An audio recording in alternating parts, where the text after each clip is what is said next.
morning children. I hope all you are fine. So today I am going to start class for a video for a grade 8 social political science chapter 2 public administration. In last video I have already informed about what is the public administration, what is the definition of public administration, what is the importance, what is the scope and what is the post-scope perspective. According to post-scope, planning, organization, staff pay, direction, all these are important for any department or any public administration. So now today we are discussing about recruitment and training process about the public administration. When we talk about recruitment and training, it means it is a way to start to any department and with the eligible persons. So what is the recruitment? Recruitment means the process of searching eligible candidate for the civil service. Normal recruitment process is doing for the especially for the civil, because here we are studying about the public administration. It means those are the jobs related to the civil government offices. So according to us, we need a eligible person. It's not only that we can do according to any person we can start the job, or we can give any department for any particular person. We need an eligible person.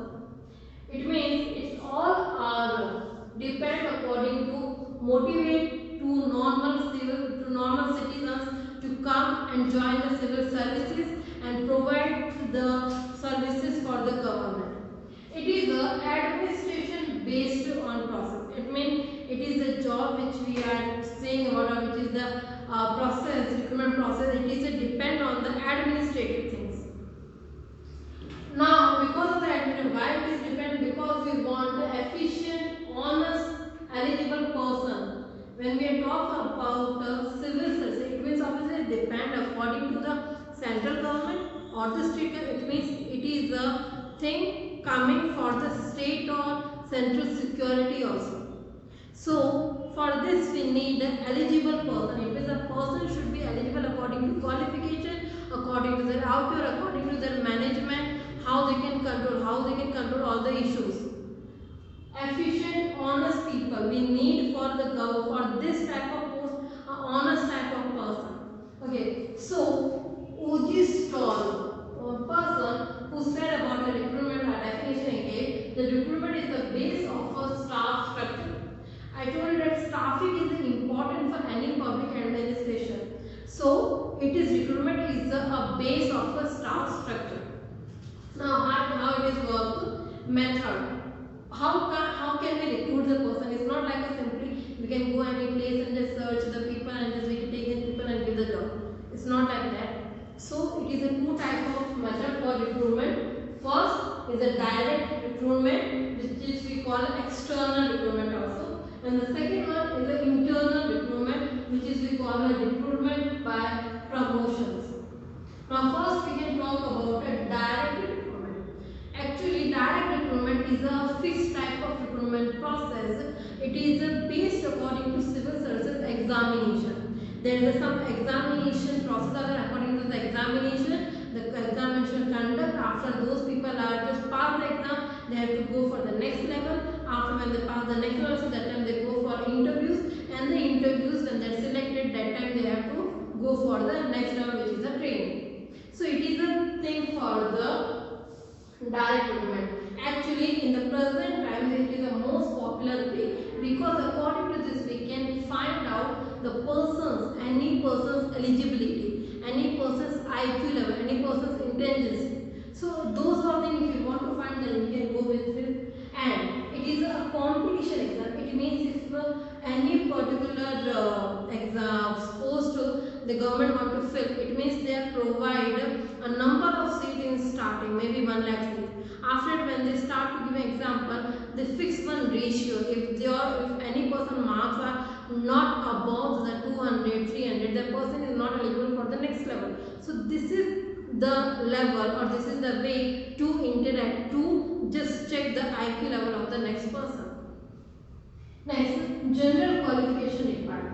In for the direct recruitment process for this contract now, the government set one criteria, one general qualification they are setting, and the age limit also. In some examination they give relief for the age limit, but you are In some exams they are giving a limit which is maybe 35 years, 18 to 35 years you can give the exam, and some places they are giving the eligible, the education qualification is also required. It means your graduation, at least you pass the graduate, that time you can give those exams. So it is a perfect criteria they set for those examinations. Now the second one is the internal recruitment, which is done by recruitment by a promotion. Promotion, I think you also know that you are all in a social being, and when you saw that your grandfather, mother, all the same, they are also working in some companies and all these things. So when you saw that, they also got the promotions. It means promotion is a term which we call in service how they long they have to serve and what kind of work they are doing and what is their work quality. According to that they get the promotions. So it is a second type of method for the recruitment. In the promotion is depend according to service, according to any organization, and according to your work quality. Some people may be in some company, they are from the last standard, they are working in the company, but their work quality is not good. It is just okay. That time they are not getting so much promotion. But some people, they are really very intelligent, and they are, whenever they perform or whenever they are doing any project, their work quality is better and better every time. They improve their qualities. They start to some other courses also. That time they get the promotion. So it is a way is depend according to your quality, your skills, and your work. This one is especially most of the time we saw in the senior, for the senior peoples, those who are already in government jobs or maybe government jobs. In the private sector, if we see this, that in the all the companies just think according to work categories, they are provide the promotion to the peoples. And in the present time, all the other countries they apply this type of forms only, and in India also some of the places they apply this type of recruitment process. Now, next we are talk about the training. Once the recruitment over, then the next step is the training. How to train those people they already recruited for any particular post. Then the training, civil service. This is the training as a compulsory for the civil services.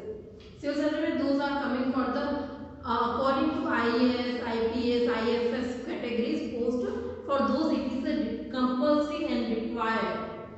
Why it is required? Because they want to learn that how to manage it different. Because when they are coming, they are not actually habitual for the departmental work, for the other departments work, for the different types of views, for the different type of condition how to control. So that's why they want to know, they want to learn that what is the thing they need to learn in this kind of departments.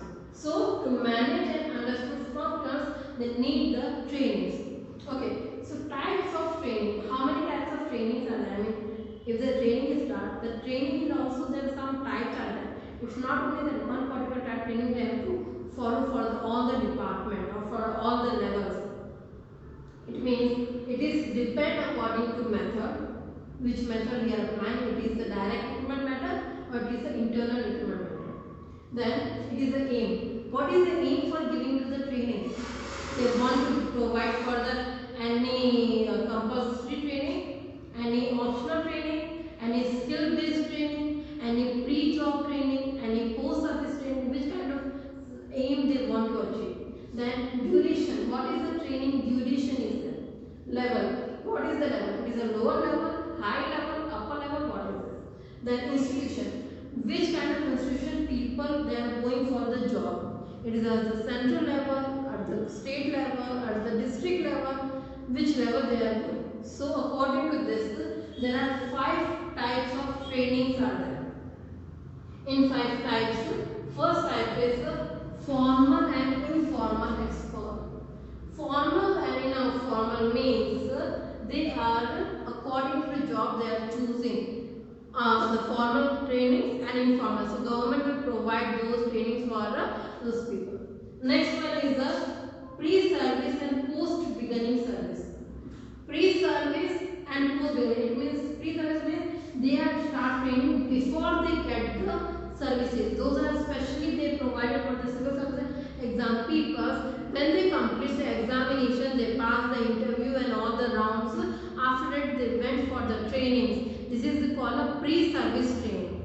It means before the getting the job, they start the training. When they complete the training, that time they get the perfectly job for the any particular department, which department they already finished the training. Post beginning, it means they already in a job, they already in a particular department, particular job, but maybe they are according to any promotion, according to any requirement, they are chosen for any particular post. That time the particular post training they are required for those people, which we call a post beginning trainings. So post pre-service training for the civil people, and the post beginning training is a specific post. Then the next one is the short term and long term trainings. The training is also two types. Short term means some trainings are only finished, they will finish after 4 to 6 weeks. There's not they want to learn so much things, so they will finish in a 4 to 6, it means 1 month and 1.5 months or maximum 2 months. It is the only way. So they are just giving some internal knowledge, or they are giving some technical knowledge, or this kind of things that are provided in the short term trainings. Next training is a long term training, which is a 1 and 2 years. Normally, with the civil services training I am talking about, in this type of training they are providing a long term training, which is a 1 and 2 year. In the 1 and 2 year, they are just keeping the 2 or 3 semester, or maybe 4 semester. Each semester maybe 4 months. In the 4 months, they are dividing some special type of task for them, some exams, some studies. This kind of things they are doing for a long term. Okay. The next one is the departmental and central institution. Departmental, if any department is particular state related only, that time they are going with the particular state department for the training, which is maybe police department. It is a different according to particular states. So they are going according to police person departments. Now central means if the person got the job according to central level, they are going for the where the central institution department training area is there. Maybe some places is on a Delhi, which is they provide the central government training. They are going for those central areas. Next one is the skill and background training. Skill means those particular training is based for those particular skill only. Like B.Ed. B.Ed is a training required for the teachers, for the school teachers, and it is for the compulsory for the higher schools and the middle school, which is we call a 6 to 10 standard. In the present time, it is required for all teachers. So for the teachers, they provide the skill training. It is called skill training. Next, background training is the general awareness. Some people they are providing for some government, some department they are providing for the training. It is called a general awareness training. Okay. So now this 5 types of trainings we finish. I will repeat once again. Then what is the recruitment process? Recruitment process is a way to recruit a person, an eligible person. Now it is also 2 types of method. One is a direct, which we call an external recruitment process, and the second one is the internal, which we call about according to promotion. In the direct, there are fixed type of pattern, which is the examination pattern, and in the internal, there are based on according to promotion by on their services. Now, trainings. The training is a way to give a train a person who already got a job. Now training is also 5 types of training. First one is the formal and informal. Second is the pre-service and post beginning. Third is the short term and long term. Fourth is the departmental and central institution. And fifth is the skill and background training. Now I am talking about the UPSC. It is a civil service organization based on central government, which is providing departmental trainings and the examination, which is conducting all the things for the civil services, which is based on the central government. So it is in the UPSC. Its full form is the Union Public Service Commission. Okay, it is based on it is on the level of the central government level.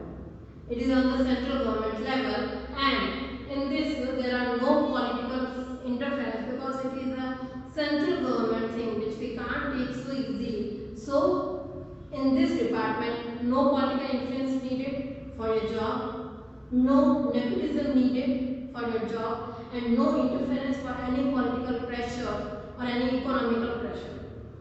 It means if you want a job according to central level, according to IAS, IPS, RS, you have to be qualified according to those compulsory training only, or those compulsory exam only, and after the training. Any pressure they can't take. It is a truly fair thing because it is the base.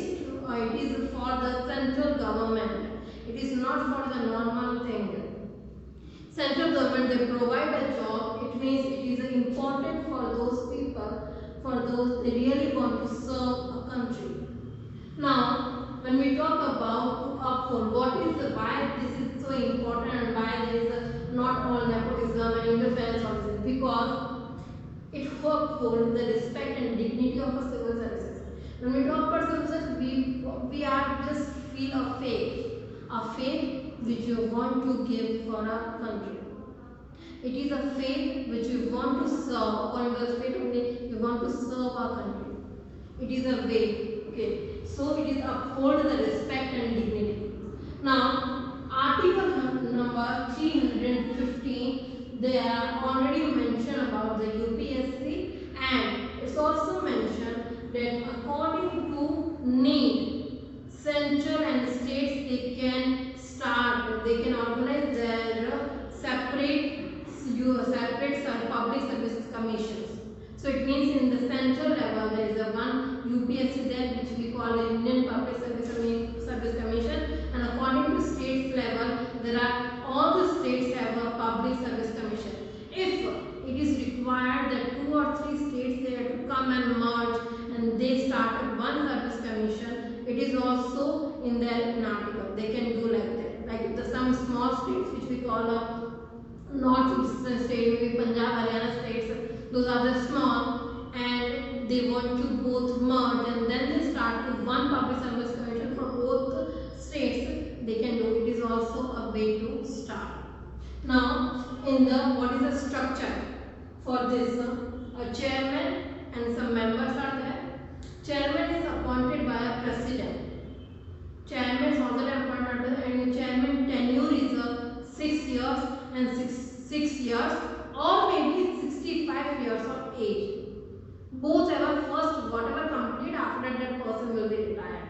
It means if that person is 55 years of age, then the 6-year tenure he have to complete. If the person age is already 62 and after 3 years he will be 65, then within 3 years he have to next person will just join the position. Now, it is the main head office in the New Delhi. UPSC office in the New Delhi, and all the works is regulated and department and the control by the New Delhi office. Now, functions. What are the functions started by for the UPSC? What are the work they are doing? Which is already mentioned in Article 320 in our Constitution. The first, that they have two Group A and B officers they have to appoint, which I have said that according to civil services, they are appointing Group A and B officers on all the central departments. Second, interviews for direct recruitment. Direct recruitment means the first one, which I told you according to the examination. So in the examination, if any person pass the first preliminary exam, then after the main exam that person is also passed, then after the group discussion, and then the last one is the interview level. So interview level organized by this UPSC only. Next, central government transfer separation. Okay, this UPSC only check and do the all this work which is related to the central government employees, promotion, transfers, salaries, all other benefits, everything by controlling or by influence by the done through to the UPSC only. So if any person is in a central government job and they want to promotion, they want to transfer, they have to apply for the New Delhi, which is the head office. And which kind of jobs coming in a UPSC category? I mean, which type of jobs if we want, then we have to apply for the UPSC exam.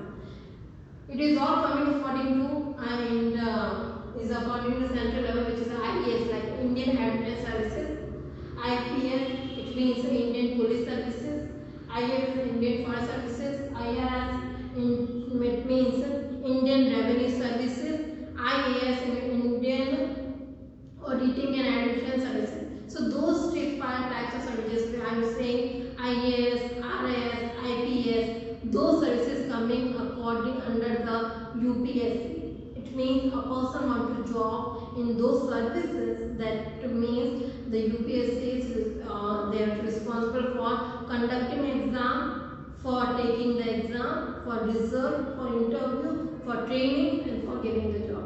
And the promotion, transfer, everything UPSC is only responsible. Now there are 3 levels for these exams because it is the base, it is for the central government, so they already gave the 3 levels for those exams. First level is actually the first is the pre-level which you follow. It is means they need a basic qualification, which I told you some exams they are giving for the higher qualification, which is maybe the postgraduate or something, or the specially qualified thing, and the some exams they are keeping the only graduation with some master degree or something. So if a person is a graduate, and that time they can give the first level is a preliminary exam. It means a pre-exam we also call. In pre-exam, if a person passes, then that person is eligible for the main exam. If the main exam is also passed, then the last one is the personality test, or we call it interview process. When the interview process, that person is also passed, that time the person gets a job, but before the training he can't join the job. First the training is completing, and after the completion of the training, that person can take the job.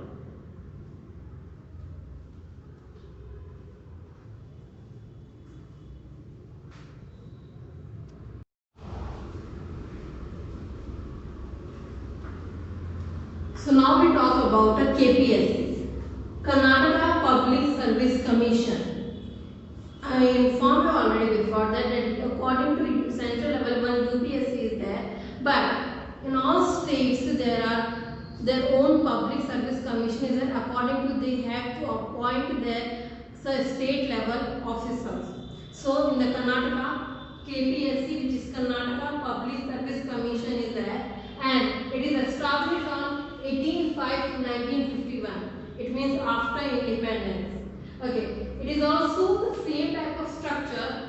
Chairman and the members are there, and chairman is appointed by the governor. At the central level, the chairman is appointed by the president, and in the state level, chairman is appointed by the governor. Now, what is the tenure of the chairman? Then also 6 years or 62 years of age. In the UPSC, there are also 6 years, but the level is of age gap is 65%. Here 6 years or 62 years, whichever first completed. Next, where is the main office of the Bangalore of the KPSC? First main office is the Bangalore, another regional office is Mysuru, Belagavi, Kalaburagi and Shimoga. The 4 places there are regional offices. And what are the functions? Function is the same like those they are appointed, and the promotion according to central level, the same thing the KPSC doing for the state level. It means as a district based, division based, according to all this level, KPSC doing their function. So I hope you like the video, children. Today I am going to